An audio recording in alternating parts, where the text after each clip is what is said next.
Welcome back to Clear Cut. I'm Michelle McCory. A new investigation is now underway in the United Kingdom. It's looking at how funding was spent on campaigns for both the pro and anti-Brexit movements. And joining us now to talk more about the probe is our London correspondent, Jonathan Sacerdoti. Jonathan, thanks for being with us. So tell us, why is this investigation happening now? Well, Michelle, the Electoral Commission is the watchdog organisation which oversees elections in the UK. And today it said that Britain's Stronger in Europe and the Vote Leave groups do not appear to have delivered all the necessary invoices and receipts to support their returns. And they're also looking at the Liberal Democrat Party. They've not yet decided if an offence has been committed, but that body can impose fines or refer the matter to the police or prosecutors. And it's a simple matter of the receipts not really adding up. The Brexit debate and referendum was finished in June last year, and since then they've been tallying the books and doing the audits, and they say there appear to be some irregularities. Jonathan, let's change gears here. It's quite a disturbing story. We had this Gitmo detainee who then sued, got money, and went back and perpetrated a suicide attack. How is the public reacting to this report about this ISIS suicide bomber being one of the detainees to receive part of a $16 million payout?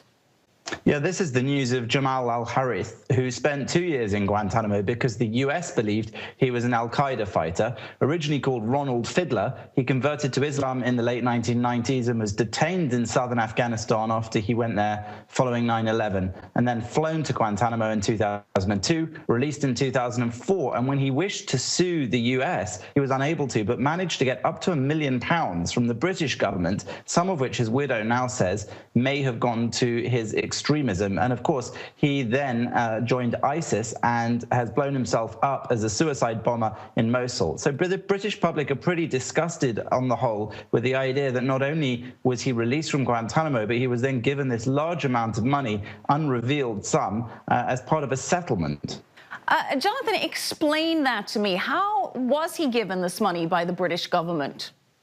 Well, part of the problem is that the British government didn't wish to reveal too much about the cases after these sorts of prisoners were released from Guantanamo. And of course, the controversy was whether or not Britain was complicit in torture by allowing suspects from Britain to be held there. So when they were released, rather than go through the embarrassment, or let's say more than embarrassment, rather than have sensitive material tried in an open court, they actually sometimes reached these financial agreements in order just to keep national security the paramount concern. And that's how the bizarre situation that the British public is pretty disgusted with took place, whereby people who were suspected terrorists once were then instead receiving large amounts of cash.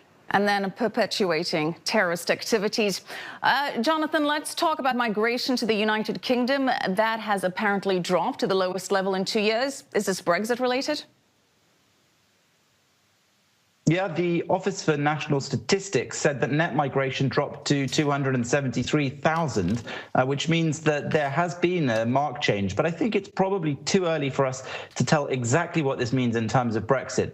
Of course, migration was a big concern during that election campaign, and we will have to really wait and see exactly what happens over the next couple of years to get a properly good read of exactly what the effect will be. All right, thank you so much for joining us. Jonathan Sacerdoti live for us in London.